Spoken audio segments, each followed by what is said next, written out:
Welcome to part 2 of this 2-part Barstow Travel Adventure video program about family camping in 48 states. I'm Robbins Barstow, and in this millennial year of 2000, it's my pleasure to share with you some more of the exciting experiences which our family had way back 40 years ago in 1960 and 61, touring across our whole country and camping. When our 3 children, Mary, David, and Daniel, were growing up here in Wethersfield, we embarked on a momentous, really, plan to go and try to see if we couldn't actually visit in every one of the 48 contiguous states. We used a Rambler station wagon with a little one-wheel trailer behind it, and we slept in tents and sleeping bags almost every night in a different place because we had so much ground to cover here. We stayed in national parks. We visited a total of 18 national parks during the 5 summers of our plan, and we stayed with in station wagon little state parks, and occasionally by the roadside, any place where we came we had to in the middle of the night. We occasionally stayed with friends and with relatives when we saw them along the way, but we not once in the whole 5 summers of these trips stayed in a motel or a hotel. That was a matter of pride for us. We were trying to do this on the minimum expense, and we actually did make it that way. In part 1, we showed you where we went on the first 3 of these 5 summers of touring the country. We did New England states, 6 states in 1957, and then in 1958 we added 4 states from the north central area of the country and the 5 Great Lakes. Then in 1959 we did the whole southeast over here and added 14 more states. So that meant now we had a total of 24 states after the first 3 summers, and we had 24 more to go during 1960 and 1961. Before starting out in those last 2 summer trips, however, I do have to tell you that there was one Pacific state that our family had already visited back in 1956, and that was the state of California.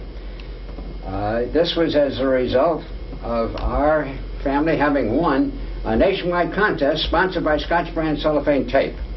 Our younger son Daniel had submitted an entry which was one of 25 winners, and it meant that our whole family got a free trip all the way out across the country. They flew us by, not jet plane, they didn't have jets then, but by propeller plane all the way across the country, 10 hours to California, and we had a whole week out there at Disneyland and other attractions. And actually that meant that California was already checked off on our list of 48 states, but it made us all the more anxious to go back there again another time. Now, 1960 was a big summer. We were going all the way across the country. We traveled a total of 9,705 miles. We did it in 31 days. That meant an average of 313 miles a day. And some days we drove even over 500 miles. So you can see we were on the road a lot, but we had a lot of territory to cover. And we wanted to visit all these national parks we've been reading about in the National Geographic and other books. And we did. We visited 7 of them, and we picked up 16 additional states. All right, now here's the route that we followed in 1960. Starting again in Connecticut, we went through Pennsylvania and the Pennsylvania Turnpike, and then across Ohio, and through Indiana, and through Illinois, and up to Iowa, across Iowa, and to Nebraska, and then up through Nebraska to South Dakota, and over to the Badlands and the Black Hills of South Dakota. And then we drove 150 miles all the way up to North Dakota just so we could say we'd been in North Dakota, and back down to the Devil's Tower in Wyoming, and over to the other side of Wyoming where Yellowstone National Park is, and the Grand Teton National Park below Yellowstone. Then up into Montana, and all the way to the top of Montana in Glacier National Park.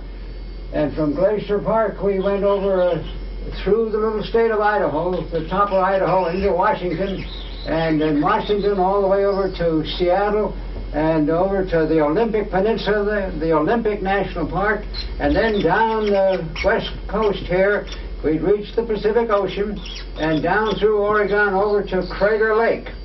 And then we had to come back over here and go through Idaho again, and down to Utah and Salt Lake City, and then over to Colorado. And in Colorado we went to Denver, down to the Royal Gorge, and then over here, and by this time we were getting really tired and had to zip home through Kansas and up through Missouri and back again all the way as fast as we could home. As you can imagine, we were really exhausted when we got back from that trip, but it was just a fabulous time. And now here we are, the Barstow Camping summer of 1960 to the great Northwest and the wilderness parks up there.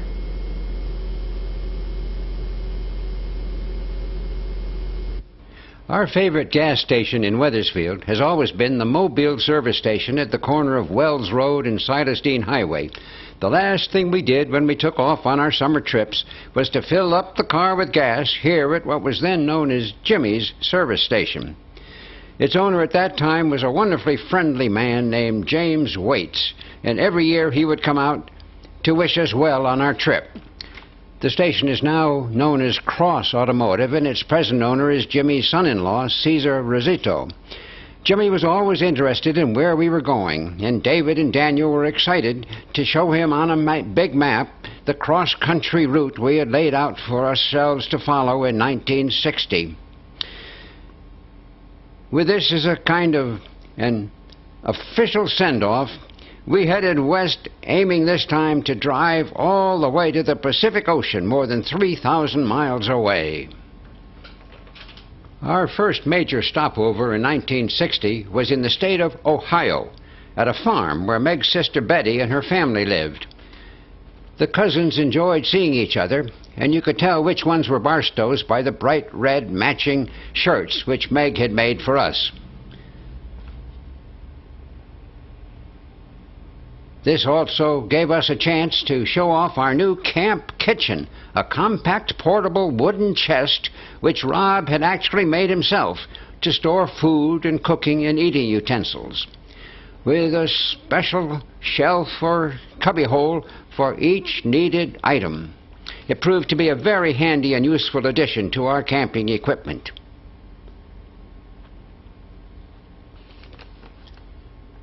The boys enjoyed a tractor ride around the farm and encounters with various farm animals.